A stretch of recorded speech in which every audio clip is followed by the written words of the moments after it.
यस्यालोकसुखे कृतेन निमिषैराक्षिप्यमाणे मनाक् यस्यालोकसुखे कृतेन निमिषैराक्षिप्यमाणे मनाक् प्रत्यूहेन वराक्षि तद्विरहितास्त्वं नोषि मीनिरपि तस्मिन् विन्दति माधवे मधुपुरीं दैवान्न जानीमहे हाराधे प्रणयानुविद्ध मनसः का ते गतिर्भाविनी हाराधे प्रणयानुविद्ध मनसः का ते गतिर्भाविनी।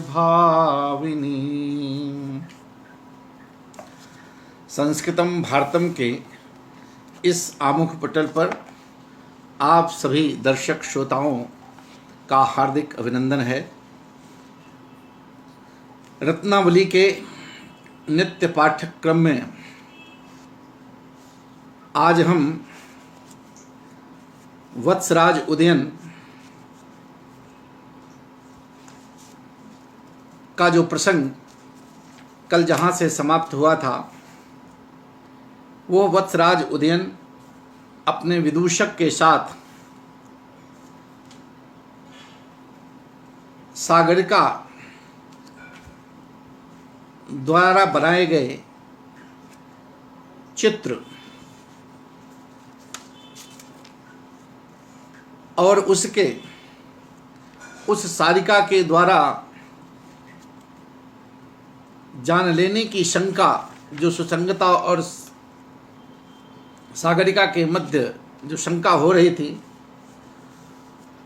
उसको एक व्याज के रूप में, एक बहाना बना के जो कवि ने यहाँ पर संकेतित किया है, उसी परिप्रेक्ष्य में महाराज उदयन कल अपनी महारानी वासोदत्ता को कुछ चिढ़ाने के उपक्रम करते हुए वो कह रहे थे कि आज मैं इस लता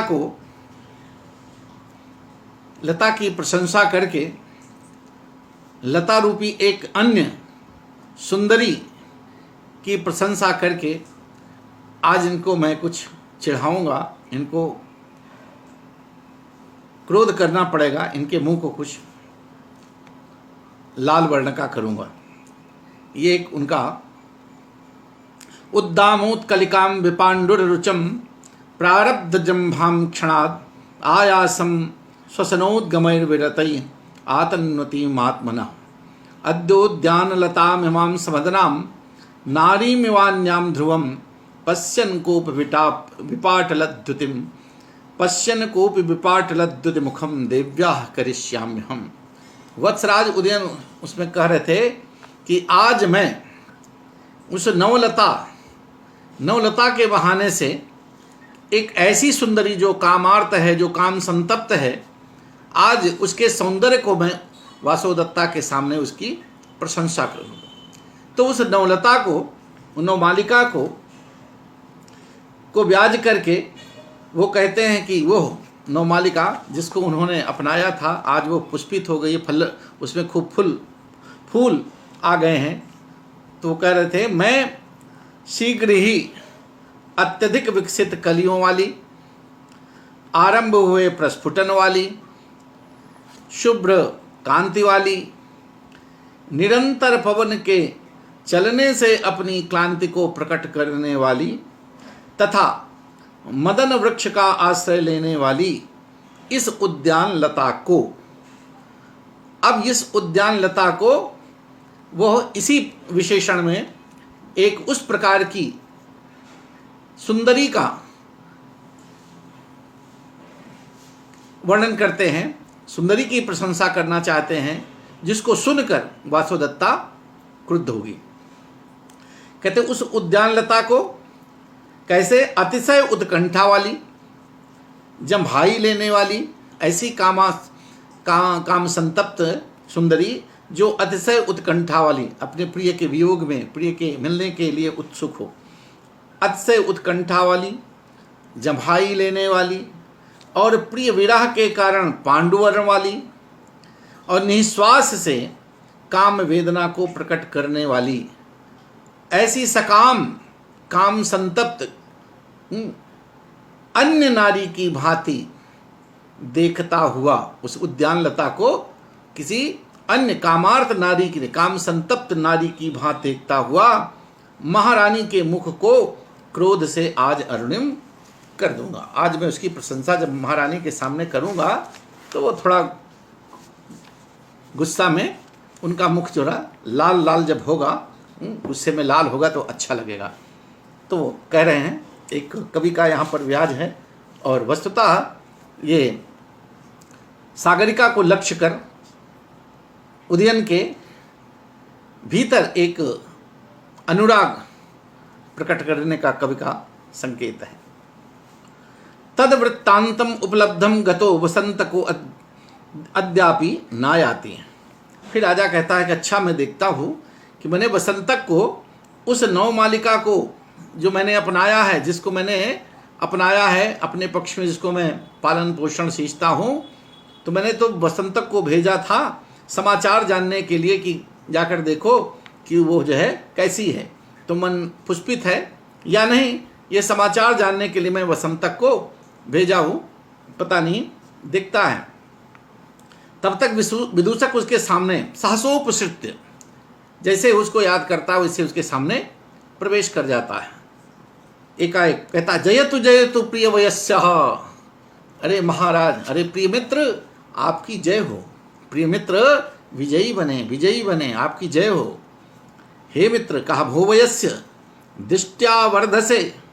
अरे भाग्य से, सौभाग्य से आपकी वृद्धि हो रही है, आप बढ़ रहे हैं। भाग्य से आपकी वृद्धि हो रही है, आप बढ़ रहे हैं। आपको आपका सौभाग्य अनुकूल है, आपके सौभाग्य के लिए बधाई है। क्योंकि ये न भुवस्य दृष्टया वर्धसे, ये न दत्त मात्रेण तेन दोहदकेन ईदृशी नवमालिका स्मृता इत्यादि पुनः पठती। अरे कहा कि क्योंकि तुमने जिस उस दोहद के बहाने से, उस दोहद को दे करके देते ही नवमालिका इस प्रकार से इतनी पुष्पित हो गई है, उसमें खूब फूल आ गए हैं। राजा कहता है, वयस्य का संदेह। अरे इसमें कौन सा संदेह भाई, उसको विश्वास था कि जो दोहद, ये जो औषधि दी गई है नवमालिका को पुष्पित असमय में पुष्पित करने के लिए, इसमें कौन संदेह है। वैसे कहा संदेह, अचिंत्यो ही, का इसमें कौन सा संदेह है। अचिंत्यो ही मणिमौषधि नाम प्रभाव। अरे मणि मंत्र और औषधियों का प्रभाव निश्चित रूप से ये अचिंतनीय है। देखो तो, अरे मणि हो, मंत्र हो, औषधियाँ हो, ये हमारे यहाँ इस पर शंका नहीं करनी चाहिए।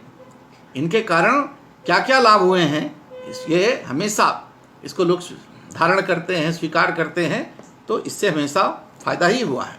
क्योंकि कहता है, कंठे श्री पुरुषोत्तमस्य समरे दृष्ट्वा मणिं शत्रुभिर् नष्टं मंत्र बलाद्वसन्ति वसुधा मूले भुजंगा हता पूर्वं लक्ष्मण वीर वानर भटा ये मेघनादाहृता पूर्वं लक्ष्मण वीर वानर भटा पूर्वं लक्ष्मण वीर वानर भटा ये मेघनादाहता पीत्वा तेऽपि महौषधेर्गुणनिधेर्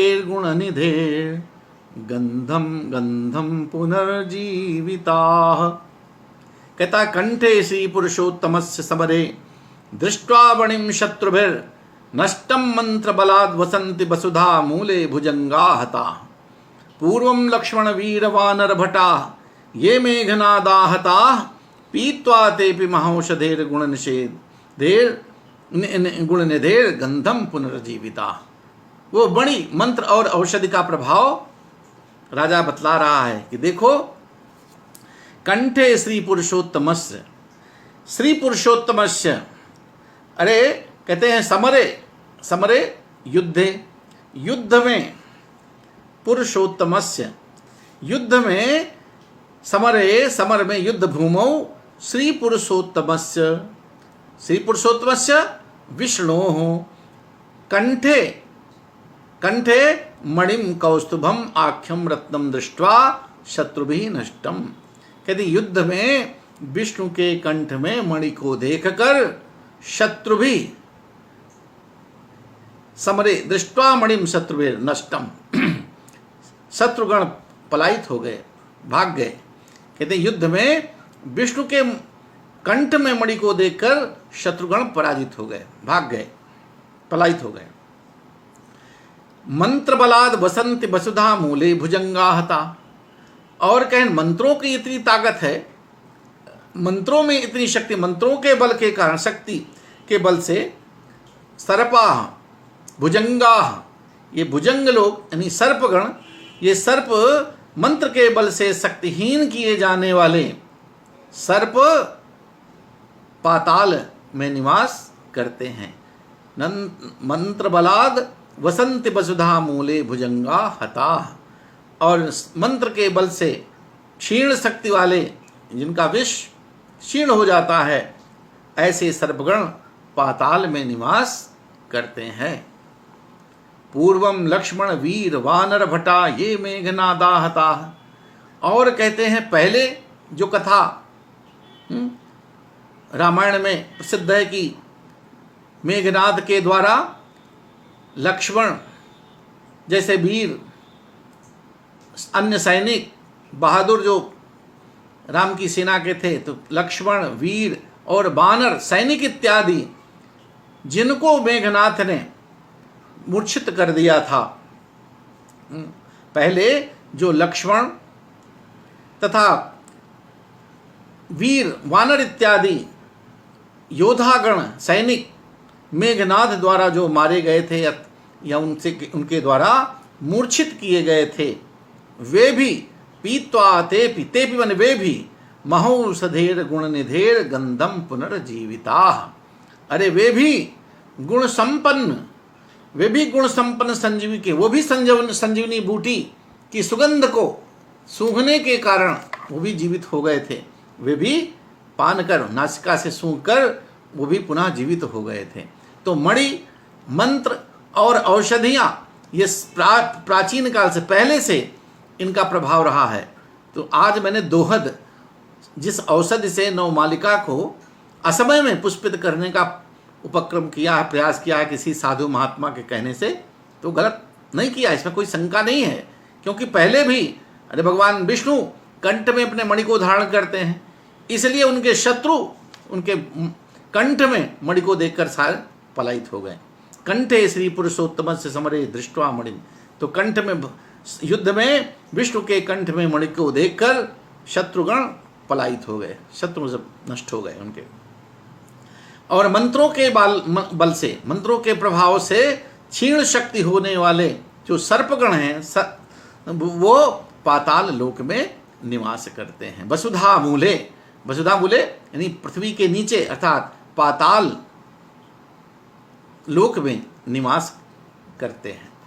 पूर्वम लक्ष्मण वीर वानर भटा ये मेघनादाहता, और जे पहले लक्ष्मण जैसे वीर और बहादुर वानर और उनके सैनिक जो मेघनाद के द्वारा पहले ये मूर्छित किए गए थे, वे भी महौषधेर गुण, तो संजीवनी बूटी जैसे महौषधि के गुण से, उसकी सुगंध के सूंघने से पुनर्जीविता, वो भी पुनर्जीवित हो गए थे। तो यहाँ पर इस तरह से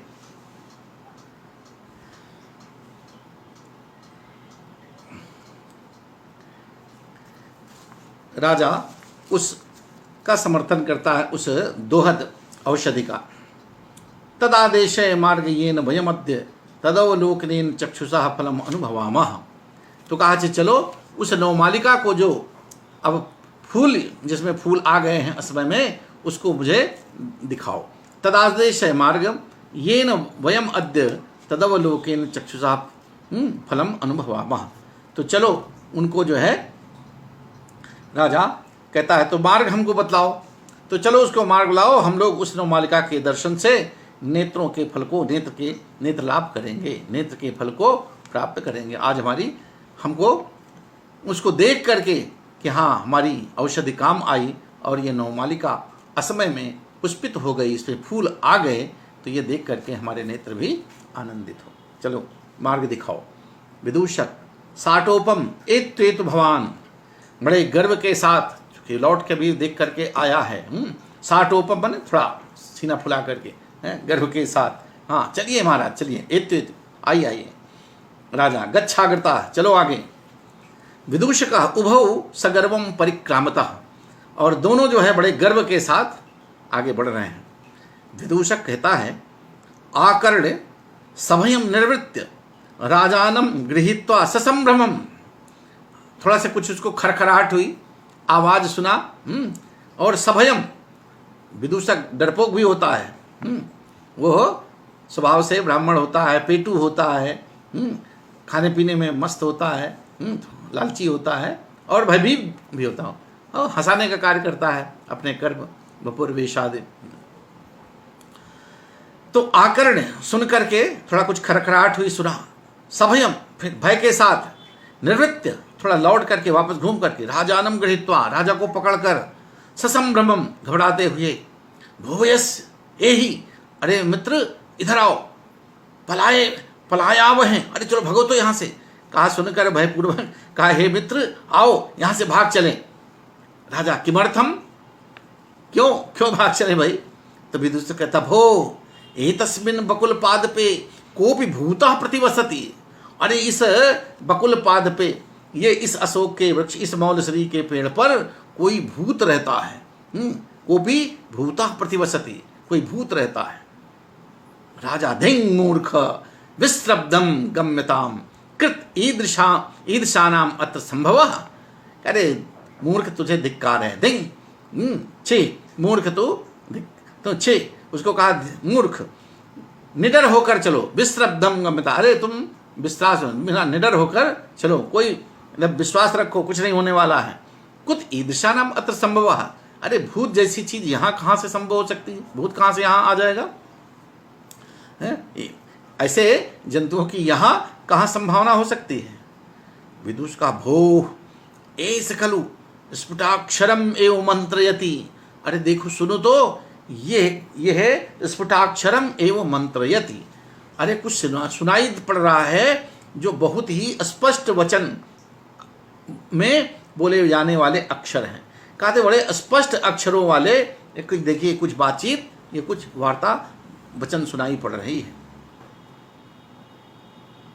यदि ईदृशानाम यदि मम वचनम न प्रत्यायसी अग्रतो भूत्वा स्वयमेव आकर्णे। देखो यहाँ पर कुछ सुनाई पड़ रहा है, बिल्कुल स्पष्ट अक्षरों से कुछ बोला जा रहा है। तुम इसको अगर यदि मम वचनम न प्रत्यायसी, अगर मेरी बात को तुमको विश्वास नहीं है तो तद अग्रतो भूत्वा स्वयमेव आकर्णे, तो तुम आगे थोड़ा बढ़ करके तुम ही सुन लो।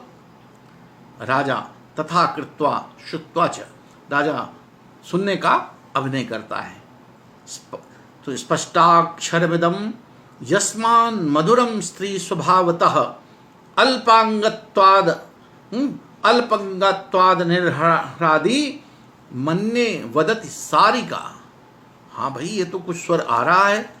स्पष्टाक्षरमिदं, ये इसके अक्षर जो है बड़े स्पष्ट हैं। ये जो अक्षर बोल रही है ये तो बहुत स्पष्ट वाणी है, बहुत इसके अक्षर एकदम साफ साफ हैं। यस्मान मधुरम स्त्री स्वभावता, अरे मधुर भी है। ये जो अक्षर जो बोल रही है ये मधुर, बहुत मधुर भी बोल रही है। लेकिन स्त्री स्वभावता, लेकिन इसकी बात वचन में, इसकी वाणी में स्त्री का स्वभाव है। कोई स्त्री वाणी में ये कोई बहुत पतली आवाज में बोलने वाला सुर है। तो कहा क्यों सुनाई वाले, ये जो सुनाई पड़ रहा वचन ये बड़े अस्पष्ट अक्षर वाले हैं और स्त्री स्वभाव के कारण अत्यंत मधुर स्वर में मधुर है और पतले स्वर में है और छोटे, और कहते छोटे अंगों के, ऐसा लग रहा है कोई अल्पंगत्वाद, कोई ऐसा ये जीव है जो उसके अंग बहुत छोटे हैं। तो छोटे अंग होने के कारण, तो छोटे अंगों से ये निकलने वाले जो स्पष्ट वचन है ये बड़े धीमे हैं, ये बड़े धीमे। अंगत्वाद अल्पांगत्वाद अनिहरादि मन्ये वदति सारिका। तो कोई ये जीव जो है कुछ छोटे होने के कारण, छोटा जीव होने के कारण यह स्पष्ट और मधुर तो बोल रहा है, लेकिन ऐसा लगता है कि मुझे लग रहा है ये सारिका बोल रही है। ये मैना चूंकि राजा के अंतःपुर में है, उसकी आवाज़ को पहचानता भी है, तो लगता है ये मैना बोल रही है, ये सारिका कहीं से कुछ बोल रही है। तो स्पष्टाक्षरमिदम्, अरे ये तो कहा कि ये है, इसके वचन बड़े स्पष्ट हैं और स्त्री स्वभाव के कारण इतनी पतली आवाज़ है, ये जो सुर सुनाई पड़ रहा है इतनी वो पतली है कि जैसे कोई स्त्री स्वभाव के कारण ये अत्यंत मधुर और छोटे अंग होंगे। किसी छोटा जीव होने के कारण इसके जो निकलने वाले स्वर हैं वो बड़े धीमे हैं। ऐसा मैं मानता हूँ कि कहीं सारिका तो नहीं बोल रही है, ऐसा लगता है ये सारिका है। विदुष कहा ऊर्ध्वम अवलोक्य आह कथम सत्यम एव सारिका। जब उसको देखा कि हाँ ये तो राजा ठीक कह रहा है, तब ऊपर की ओर थोड़ा निहारा, ऊपर की ओर देखा पेड़ पर, आह अरे सचमुच ये तो सारिका ही है।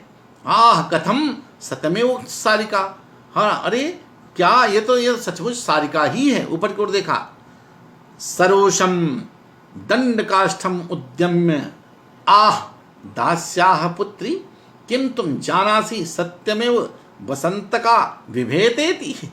अब वो बहादुरी दिखा रहा है, अभी तक डर रहा था, बाकी भूत देख रहा था, अब अपनी बहादुरी दिखा रहा था। कहा कि अच्छा क्रोध में थोड़ा रोष करते साथ बनावटी, सरोषम दंड काष्ठम उद्यम, अपने टेढ़े मेढ़े डंडे को, टेढ़ा मेढ़ा डंडा भी विदूषक लिए रहता, तो दंड वो सबने लकड़ी के दंड को लिए हुए हैं। तो अपने उस छड़ी को, उस क्रोधपूर्वक थोड़ा उस छड़ी को, लकड़ी की छड़ी को उठाकर, आह दास्याह पुत्री, अरे दासी की बेटी, सारिका को कहता अरे दासी की बेटी, किम तुम जानासी सत्यमेव बसंत का विभेतेति, क्या तुम सचमुच ये समझ रही हो कि ये बसंतक ये डर रहा है, तुम समझ रही हो कि सचमुच बसंतक डर रहा है। तत्तिष्ठ मुहूर्तम यावदेतेन पिस्सु जन हृदय कुटिलेन दंड काष्ठेन परिपक्व मिव कपित्थ फलमस्माद बकुल पाद पादाहृत्य भूमौ त्वाम पातयिष्यामि। अच्छा रह ठहर, कार्तिक, अब तू कहती है क्या पिसुन जन हृदय कुटलेन, अरे अच्छा ठहर, जब तक तुझको मैं ये चुगलखोरों के हृदय के समान टेढ़े, डंडे को कह रहा है, अब यहाँ दोनों चीजें हैं, चुगलखोरों के हृदय के समान टेढ़े इस डंडे के काठ से, अर्थात इस डंडे से मारकर तुम्हें कैथा जिसको कहते कैथे के पके फल की तरह इस मौन श्री के वृक्ष से भूमि पर तुमको जब तक न गिरा दूं तब तक। अच्छा रुक, तुम मैना को कह रहा है अच्छा ठहर, तू जो है चुगलखोरी जो कर रही है तो चुगलखोर के लिए कह रहा है, ये जो मेरा डंडा है टेढ़ा मेढ़ा, जानती है जैसे चुगली में लोग किसी की बुराई करते हैं, तो दासी के बेटी तो जरा ठहर, तो जब तक चुगलखोरों के हृदय के समान टेढ़े। अब देखिए ये भाग की जो है बहुत बढ़िया है, ये डंडा भी लिया है तो डंडा टेढ़ा मेढ़ा है, और जो चुगली करने वाले हो तो मन के भी अच्छे नहीं होते। तो यहाँ सारिका तो है चुगली ही कर रही है, अब सुसंगता और सागरिका के बीच में जो बात हुई थी अब उसको वो सुन ली है, तो वो चुगली ही हुई जो यहाँ पर कह रही है। तो वही कह रहा है कि चुगलखोरी के चुगली करने वाले, तो चुगलखोरों के हृदय के समान टेढ़े। तो चुगलखोर जो होते हैं उनके भी हृदय तो साफ होते नहीं, उनकी आदत होती है किसी को लड़ाना, इधर उधर करना। तो चुगलखोरों के हृदय के समान टेढ़े इस डंडे से, इस डंडे के काट से अर्थात डंडे से मारकर तुम्हें कैथे के फल की तरह, पके हुए कैथे की फल की तरह इस मौन श्री के वृक्ष पर तुम जो बैठी हो, तुमको भी गिरा के बताता हूँ, गिरा दूंगा। उसने कहा अच्छा रुको, तुमको जो है जो तुम जो चुगलखोरी कर रही हो, वो ये जो टेढ़ी मेढ़ी तुम्हारा जो टेढ़ा इस डंडे की तरह जो चुगलखोरी करने की तुम्हारा जब हृदय टेढ़ा है, उसको अभी तुमको एक पके हुए कैथे की तरह से डंडे से तुमको मार के मैं गिराता हूँ। इति हंतुम उद्यता, इस प्रकार से वो डंडा फेंकने का प्रयास करता है। तब तक राजा निवार्यन, राजा उसको रुकते हुए, मूर्ख किम पेशा रमणीयम व्याहरती, अरे मूर्ख कितनी अच्छी बात बता रहा है, ये सारिका कितनी अच्छी बात बोल रही है, हाँ? और तुम जो है किम पेशा रमणीयम व्याहरती, अरे ये अच्छी बात जो बोल रही है, हाँ? इतनी मनोहर बात बोल रही है, और तो क्यों तुम इसको जो है व्याहरती, तो किसको भगा रहा है, क्यों इसको दंडित का, क्यों इसको डरा रहा है। तद किमेनाम त्रासे, इसको डरा रहा है, हाँ? कि इस प्रकार से व्यवहार क्यों कर रहा है। श्रृणवस् तावत, अरे ये जो कह रही है इसकी बात सुनो तो। उभौ आकरणेता, दोनों है उसकी बात को सुनते हैं। विदूषक आकर्ण्य, सुन रहा है, सुन करके। भूवयस्य श्रुतम त्वया यदेतया मंत्रितम, अरे मित्र सुना तुमने, ये क्या बोल रही है, इसने क्या कहा। ऐसा भणति, ये कह रही है, सखी का एस त्वया अलिखता, ये अब उस सुसंगता और सागरिका के बीच जो वार्ता हुई थी अभी पीछे, है कदरी उद्यान में, अब उस बात को जैसी सुनी थी, जिस तरह से वो सुसंगता आई और जैसे सागरिका से पूछ रही थी जो जिस वाक्य में, उसको उसी रूप में सारिका ने सुन रखा है, तो वो उसी बात को बता रही है और वो उसी को फिर से बोल रहा है। सखी ये क्या कह रही है, सुनो। ऐसा भणित, ये कह रही है सखी का एस त्वया आलिखिता, अरे ये सखी तुमने इस चित्र में, ये इस चित्रफलक में तुमने क्या बनाया है, किसका चित्र बनाया है। सखी प्रवृत्त मदन महोत्सवे भगवान अनंगम इति, तो सागरिका ने अभी उत्तर दिया था सुसंगता को, अरे सखी इस समय मदन महोत्सव चल रहा है, प्रवृत्त मदन महोत्सवे, ये चल रहे मदन महोत्सव के। सुसंगता की बात, सुसंगता क्या बोली थी, सखी कस्मात् त्वया पुनरपि भणति, सखी कस्मात् त्वया अहम अत्र लिखिता। अब फिर उसने जब कहा कि इसमें देखो कुछ खालीपन है, और फिर सुसंगता ने उसमें कहा खाली है, तो इसमें कामदेव को बनाया, तो कामदेव के बगल में एक रति, खाली खाली लग रहा है, तो रति की, उसकी पत्नी की भी का चित्र उसने बना दिया। जब उसने बना दिया तब सागरिका ने उसको फिर टोका, क्या कहा, पुनरपि भणत, फिर कहती है सखी कस्मात् त्वया अहम आलिखिता, अरे सखी इसमें तुमने मेरा चित्र क्यों बना दिया। सखी किम कारणे कुप्यसी, अरे सखी अकारण बिना मतलब क्यों तुम क्रोध कर रही हो। यादृशस्त्वया कामदेव आलिखितस्तादृशी मया रतिन आलिखिता, अरे भाई मेरे ऊपर क्यों मत बिना मतलब क्रोध कर रही हो, जैसे तुमने कामदेव का चित्र इसमें बनाया है, तादृशी मया रति आलिखिता, उसी तरह से मैंने कामदेव के बगल में रति का चित्र बना दिया है, तो इसमें क्रोध करने की क्या बात है। तद अन्यथा संभावनी, अरे तो इस अन्य कुछ और समझने वाली, किम तव एतेन अनलपितेन, तुम्हारे इस तरह से प्रलाप करने से क्या मतलब, तुम्हारे द्वारा इस तरह से विपरीत, तुम्हारी इस व्यर्थ की बात करने से, प्रलाप करने से क्या मतलब। कथय सर्वम वृत्तांतम, जैसा सुसंगता ने सागरिका से कहा कि सब तुम प्रलाप करने से क्या मतलब, तुम जो तुम्हारे मन में हो, जो बात चीज जो सही बात है उसको बताओ। कथे सर्वम वृत्तांतम इति भो वयस किम किम निदम। अच्छा देखो सब मित्र, ये क्या बात है। अब ये सारिका उसी बात को जो है दोहरा रही थी। बैठी बैठी देखा कि नीचे दो व्यक्ति खड़े हैं, वो उदयन और विदूषक को देख करके वो बोल रही है ना? सुना रही है। तो यहाँ तो कवि की कल्पना है, वो उनके माध्यम से सब प्रकट करा रहा है धीरे धीरे। राजा वयस्य एवं तर्कयामि कयापि हृदय वल्लभो अनुरागाद आलिख्य कामदेव व्यपदेशन सखी पुरतो अपहृता।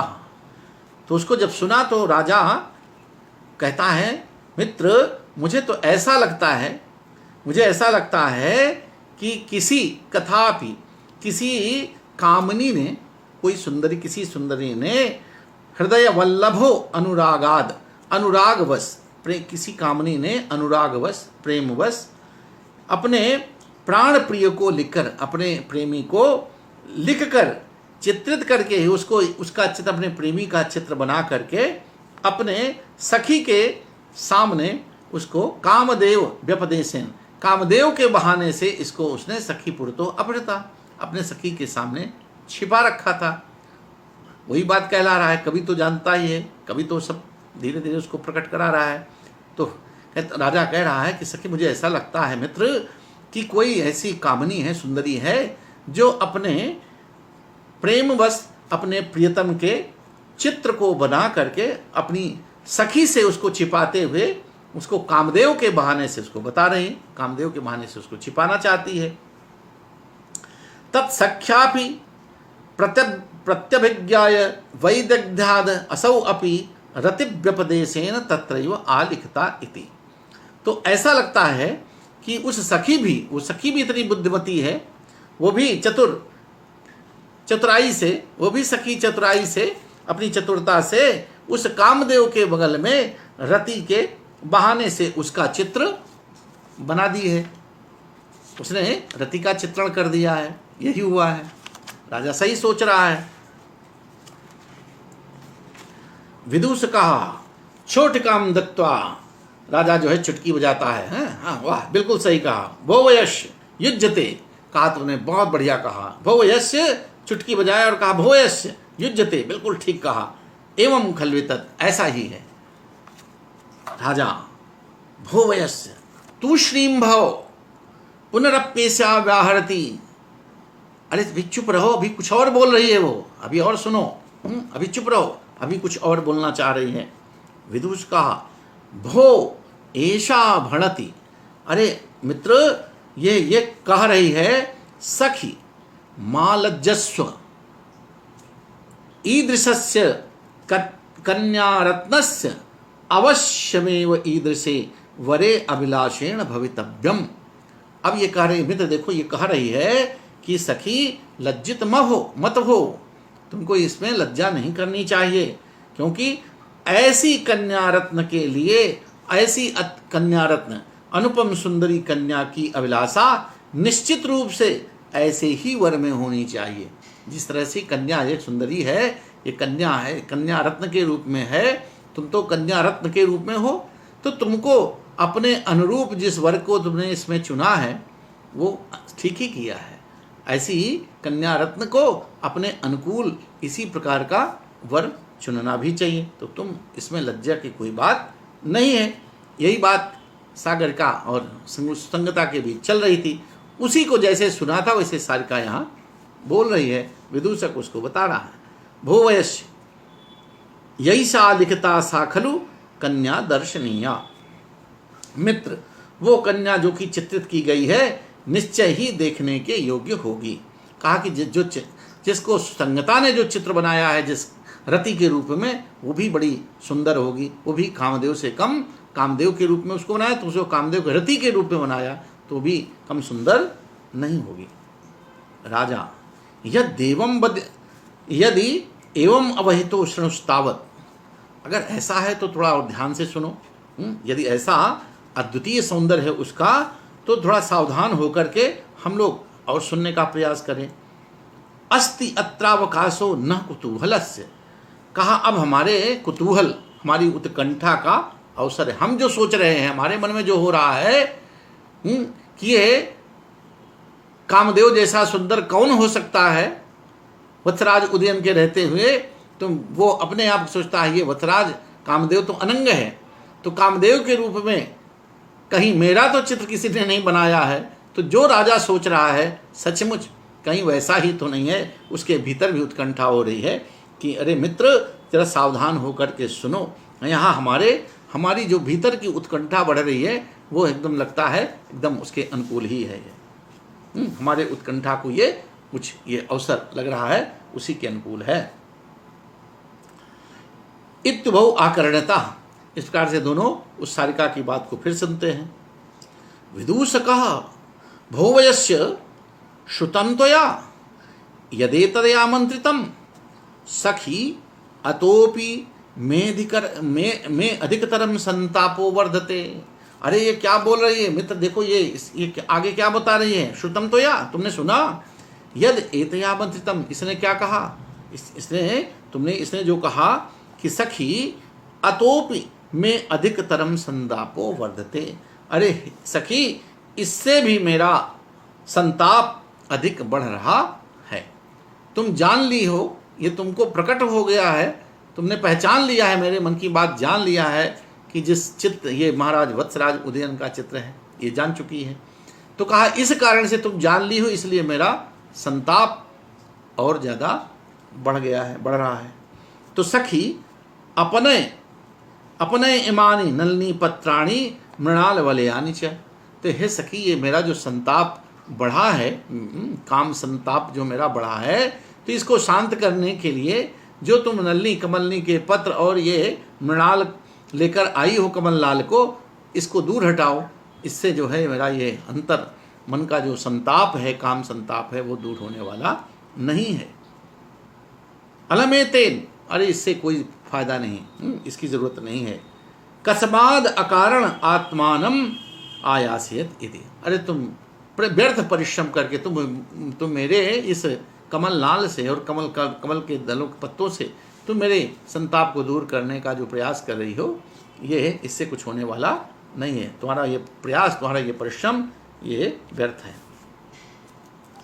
राजा वयस्य न केवलम श्रुतम अभिप्रायोपि लक्षिता, तो राजा कहता है कि मित्र ये केवल मैंने सुना ही नहीं, केवल इसको मैंने सुना ही नहीं, बल्कि इसको मैंने सावधान होकर, कहते हैं राजा इसको मैं ये केवल सुना ही नहीं गया, इसका अभिप्राय भी मैंने समझ लिया गया। मित्र न केवल इसको सुना है बल्कि इसका अभिप्राय भी समझ लिया, क्या इसका अभिप्राय है इसको भी समझ लिया है। विदूषक भो मा त्वं पांडित्यम, भो मा त्वं पांडित्य गर्वम उद्वह, अरे तुम अपनी पंडिताई पर गर्व मत करो। राजा ने कहा कि ना, मैं इसको जो है केवल सुना ही नहीं, ये क्या कह रही है, क्या इसका अभिप्राय है, उसको भी समझ लिया है। तो विदूषक चूंकि मित्र है, मुलगा है, तो कहता है अच्छा अपनी पंडिताई पर बहुत गर्व मत करो। माँ तुम पांडित्य गर्वम उद्वह, अब तुम अपनी पंडिताई पर, अपनी बुद्धिमानी पर, अपनी बहुत ज़्यादा गर्व, पांडित्य का अभिमान मत करो, अपनी पंडिताई पर गर्व मत करो। अहम त एतस्या मुखा श्रुत्वा सर्वम व्याख्यास्यामि, अरे मैं इसकी सारी बात को सुन करके मैं इसकी व्याख्या करूंगा, मैं भी इसके जो है मुख से निकली हुई ध्वनि को सुनकर तुम्हें सब कुछ सही सही बताना चाहूंगा। मैं सही इसकी व्याख्या करूं, मैं बताऊंगा, तुम अपनी पंडिताई पर गर्व मत करो, तुम समझ लिए हो नहीं, मैं ठीक ठीक समझ करके इसकी व्याख्या तुमको करूंगा, बतलाऊंगा। अहम है तो ऐसा भोवस्य अहम तो एतस्या मुखा श्रुत्वा सर्वं व्याख्यास्यं तत्शृण्व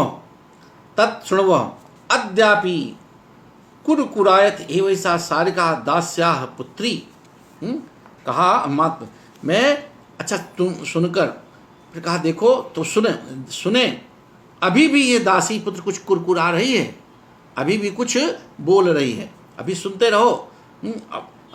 अद्यापि कुरकुरायते ए वैसा सारिका दस्याह पुत्री, ये दासी पुत्री सारिका अभी भी कुछ कुरकुरा रही है, अभी भी कुछ अभी बोल रही है, इसको भी सुनो। युक्तम अभेतम, हाँ तुमने ठीक कहा। पुनराकरणता, फिर उसकी बात को सुनते हुए विदूष कहा, भोवयस्य एषा खलु सारिका दास्या दुहिता चतुर्वेदी ब्राह्मण इव ऋचा पठितुम प्रवृत्ता। अब कहता है विदूषक कि हे मित्र, ये दासी की पुत्री ये सारिका तो चतुर्वेदी ब्राह्मण की तरह, चतुर्वेदी ब्राह्मण एवं चतुर्वेदी ब्राह्मण की भांति ऋचाओं के पढ़ने में प्रवृत्त है। अरे ये ऋचाओं को पढ़ने में लगी है। भो यस्य ऐसा खलु सारिका दास्या दुहिता चतुर्वेदी ब्राह्मण एवं ऋचा पठितुम प्रवृत्ता। अरे ये दासी पुत्री ये सारिका ये चतुर्वेदी ब्राह्मण की तरह ऋचाओं के पाठ में लगी हुई है। वयस्य कथय किमप अन्य चेतसा मया नावधारितम किम अनया उक्तम इति। अब वो ऋचा को कहा कि ये तो ऋचा बोल रही है, तो मित्र कहता है, मित्र राजा कहता है वैश्य मित्र बताओ, कथय अरे कुछ बताओ, किमप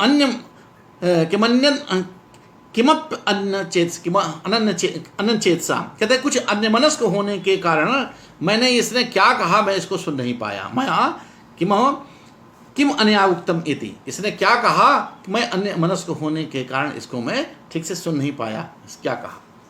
विदूष कहा भो एतद एतया पठितम, कहा इसने ये पढ़ा है, ये ऋचा ये सुनाता है। कहते दुर्लभ जनानुरागो लज्जा गुरुवी परवश आत्मा प्रिय सखी विषमम प्रेम मरणम शरणम न वरमेकम। अब वही जो सागरिका ने सुसंगता को जो बात कही थी कि तुम मेरे लिए ये कमल नाल और ये कमल दल के पत्ते जो है मेरे संताप को नहीं दूर कर पाएंगे, इनको दूर हटाओ, इनसे कुछ होने वाला नहीं है, क्योंकि मेरा संताप जिस लिए है वो बताती है कि दुर्लभ जनानुरागो। अरे मेरा जो प्रेम है, जिस व्यक्ति के प्रति मेरा आकर्षण मेरा प्रेम है, वो व्यक्ति सामान्य नहीं है, बड़ा दुर्लभ है, बहुत दुर्लभ है। अरे मित्र, तो अरे ये कहती है कि दुर्लभ जन के प्रति मेरा प्रेम है, ऐसा व्यक्ति जो दुर्लभ है, और लज्जा गुरवी, और लज्जा भी भारी है, मैं कहने में भी समर्थ नहीं हो पा रही, उसको कह भी नहीं सकती हूँ कि मेरा प्रेम जिस व्यक्ति के प्रति उसको बताने में मुझे शर्म आती है। वत्सराज उदयन वासोदत्ता महारानी, और महारानी की मैं दासी, तो भला मैं कैसे सामर्थ्य कर सकती उसको बता सकती हूँ, बताने की मुझे हिम्मत नहीं है। लज्जा भी बहुत ऐसी लज्जा है जिसको बता भी नहीं सकती हूँ। लज्जा गुरवी परवश आत्मा, और मेरी आत्मा भी जो है वो पराधीन है।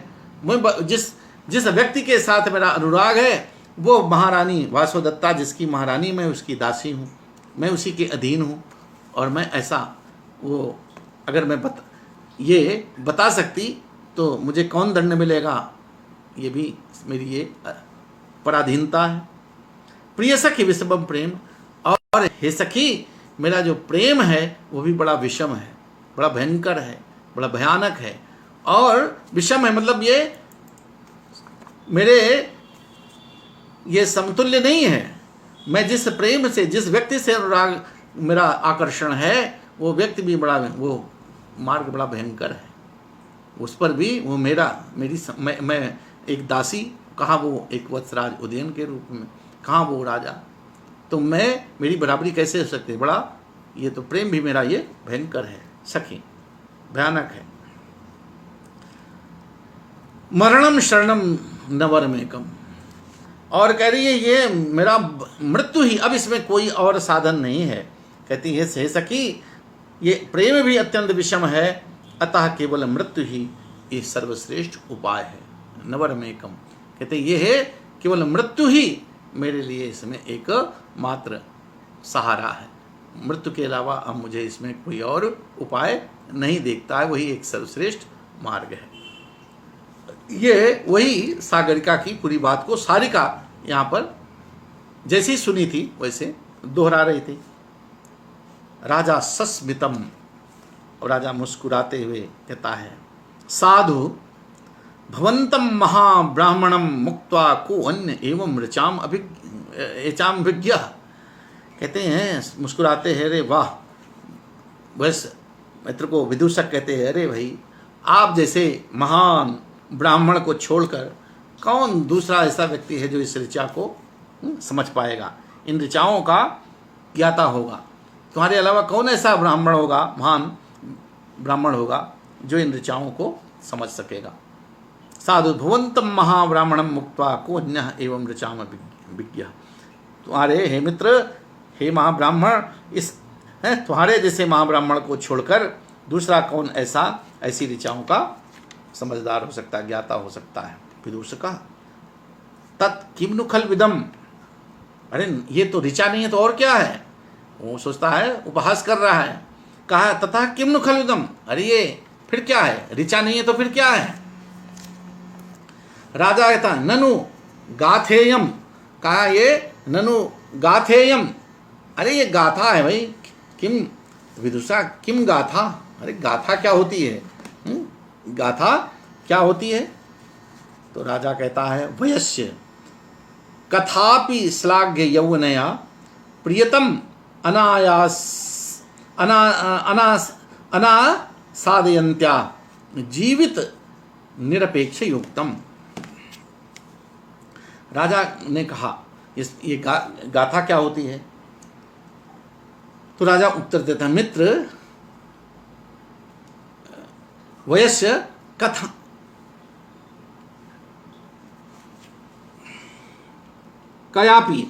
कयापि श्लाघ्य यौवनया प्रियतम अनासादयन्त्या जीवित निरपेक्षया उक्तम।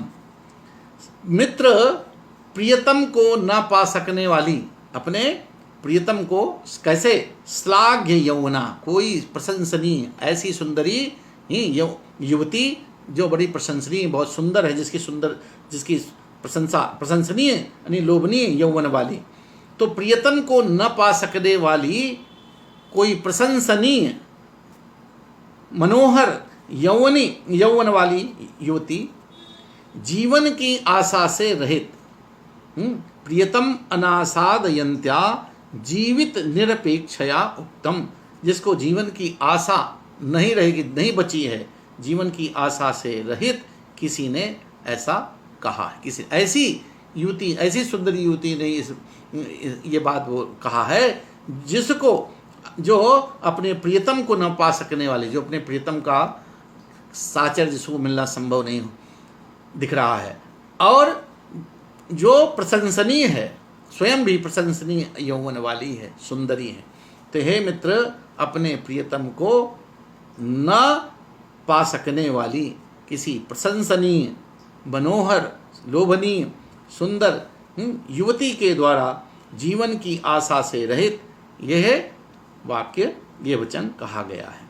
अर्थात कोई ऐसी सुंदरी, कोई ऐसी युवती ने अपने प्रियतम को न मिलने पर जीवन की आशा छोड़ दी, जिसको जीवन की आशा निराश हो चुकी है, तो जीवन की आशा छोड़कर, जिसके द्वारा ये कहा गया है। विदूषका उच्चैर्विहस्य, जोर से हंसकर, भोः किमेतैर्वक्र भणितैः, अरे क्या तुम ये घूम फिरा करके बात कर रहे हो, टेढ़ी मेढ़ी बात कर रहे हो भाई। मित्र अपने प्रियतम को न पा सकने वाली, ये कहते जोर, अरे इन टेढ़ी मेढ़ी बातों से क्या लाभ, ये घुमा फिराने की बात से क्या मतलब। ऋजुकम एव किम न भणसी यथा मामेव अनासाधयन्तेति। अरे सीधे सीधे तुम घुमा फिरा करके क्या बोल रहे हो भाई, सीधे सीधे क्यों नहीं कह रहे हो कि मुझको ही न पा सकने वाली।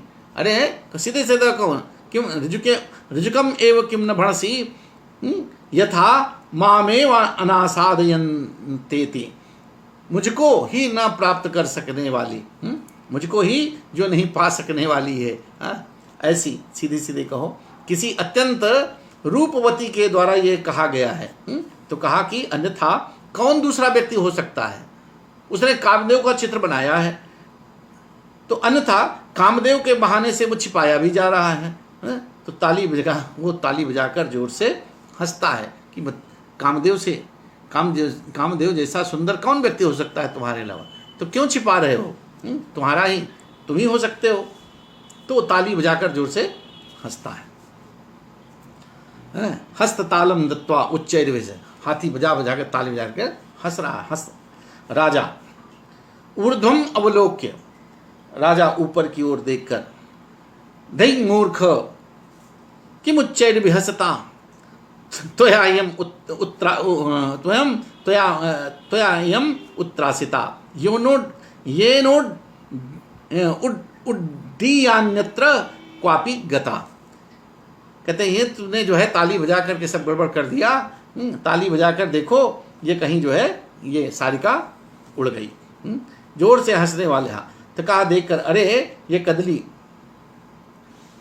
देख मूर्ख, जोर से हंसने वाले तुम्हारे द्वारा ये सारिका क्यों डरा दी गई, और ये जिससे कि उड़कर कहीं अन्यत्र चली गई।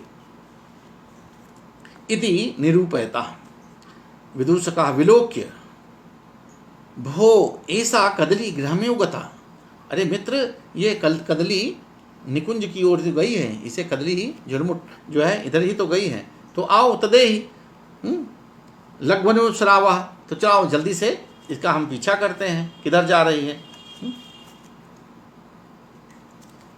राजा कहता है दुर्वाराम कुसुम सरव्यथाम वहंत्या कामिन्या यदभितम पुरः सखीनाम तद्भूय शिशु सुख सारिकाभिरुक्तम धन्यानाम श्रवणपथातिथित्वम एति, धन्यानाम श्रवणपथातिथित्वम एति। दुर्वाराम कुसुम सरव्यथाम वहंत्या, दुर्वाराम दुखेन वारयितुम सख्याम दुरुद्धाम कुसुम सरव्यथाम कुसुमानि पुष्पाणि सरावाणा यस्य तस्य व्यथाम पीडाम वहंत्या। दुर्वाराम कुसुम सरव्यथाम वहंत्या, कहते अत्यंत असह्य, दुर्वाराम जिसको रोकना, जिसको अब जो है दुर्वाराम जिस दुख को जो है रोका नहीं जा सकता है, अत्यंत असह्य। तो दुसह कुसुम सरव्यथाम, कुसुम सर पुष्प के बाण, कामदेव के बाण जिसको लग चुके हैं, तो ऐसी व्यथा से पीड़ित। तो दुसह अत्यंत असह्य, दुसह काम व्यथा को वहंत्या मने वहन करती हुई, सहती हुई। कामिन्या किसी कामनी के द्वारा, सखी नाम यदभितम पुरः सखियों के समक्ष जो बात कही जाती है, सखियों के समक्ष जो कुछ गोपनीय संभाषण किया गया है, काम यदभितम पुरः सखी नाम, सखियों के सामने जो भाषण जो बातें कही गई हैं, तदभूय शिशु सुख सारिकाभिरुक्तम, तद बने वो शिशु सुख, शिशु बने शिशु बच्चा, तोता किसी शिशु के द्वारा, तोते के द्वारा, सारिका मैना के द्वारा पुनः उच्चरित होकर धन्यानाम श्रवण पथातिथित्वम एति। शिशु भी शुकई है, सारिका भी धन्यानाम पुण्यवताम पुरुषाणाम श्रवण पथातिथित्वम श्रवण गोचरत्वम भवति। कहते हैं यह किसी इन तीनों में, शिशु में भी, तोता में भी, सारिका या मैना में भी, तीनों में यह गुण होता है कि वो जैसा सुनते हैं वैसा बोलते हैं। तो शिशु, तोता और मैना के द्वारा पुनः उच्चरित होकर भाग्यवानों के कानों का विषय बनता है। ये इनकी बातों को कोई भाग्यवान ही व्यक्ति होता है जो सुन सकता है। तो धन्यानाम श्रवण पथातिथित्वम एति, किसी भाग्यवानों के कानों का ही ये विषय बन पाता है।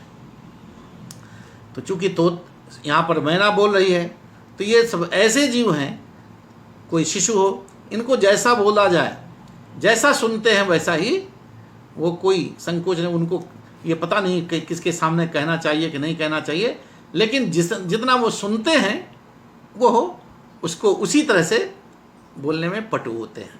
तो इस बात कहते हैं कि दुर्वाराम कुसुम सरभ व्यथाम वहंत्या, तिस दुसह काम व्यथा को सहती हुई। किसी कामनी के द्वारा सखियों के समक्ष जो बात कही जाती है, जो सही बात छिपा करके गुप्त रूप में जो संभाषण किया जाता है, वो किसी कहते हैं शिशु के द्वारा, शिशु तोता और मैना के द्वारा पुनः उक्त होकर, पुनः उच्चरित होकर, पुनः बता देने से धन्यानाम श्रवण पथात, तो ऐसा कोई भाग्यवान व्यक्ति ही होता है जो उसको सुनने का सुअवसर प्राप्त करता है। तो दुसह अत्यंत असह्य काम व्यथा को सहने वाली, कामनी के द्वारा सखियों के समक्ष जो गुप्त बात की जाती है, बताई जाती है, वो किसी शिशु तोता और मैना के द्वारा पुनः उसी रूप में उच्चरित होकर भाग्यवानों को ही, भाग्यशाली व्यक्तियों को के कानों का वो विषय बनती है, अर्थात वही उसको सुनने में सक्षम होते हैं। तो यहाँ पर मुख्य रूप से वत्सराज उदयन को ये कवि के द्वारा उस सागरिका के प्रति, सागरिका को उन्होंने नहीं देखा है, लेकिन चित्र में देख करके उसकी सुंदरता को, उसके आकर्षण को कवि वो तो देख ही चुकी है, सागरिका देख चुकी है। अब उस चित्रपट के माध्यम से वत्सराज उदयन के भीतर भी एक उस नायिका के प्रति यहाँ पर आकर्षण उत्पन्न कराया गया है। तो आज का पाठ हम यहीं पर विराम लेते हैं और फिर आगे बढ़ेंगे। तो आप सब हमारे जो इस आमुख पटल पर हमारे दर्शक, श्रोता, आत्मीय, गुरुजन, मित्रजन जो भी देख रहे हैं, सुन रहे हैं, आप सबको बहुत बहुत धन्यवाद, आभार। और हमारे जो भी दर्शकगण इस समय अरुण कुमार तिवारी, डॉक्टर रविंद्र कुमार तिवारी, जिग्नेश प्रजापति जी, जो भी दर्शक हमारे सामने इस समय, हम सबके प्रति जो भी दर्शक श्रोता जी हैं, मैं सबके प्रति आभार धन्यवाद ज्ञापित करता हूं। और फिर कल हम आगे इस पाठ के लिए मिलते हैं। बहुत बहुत धन्यवाद, आभार।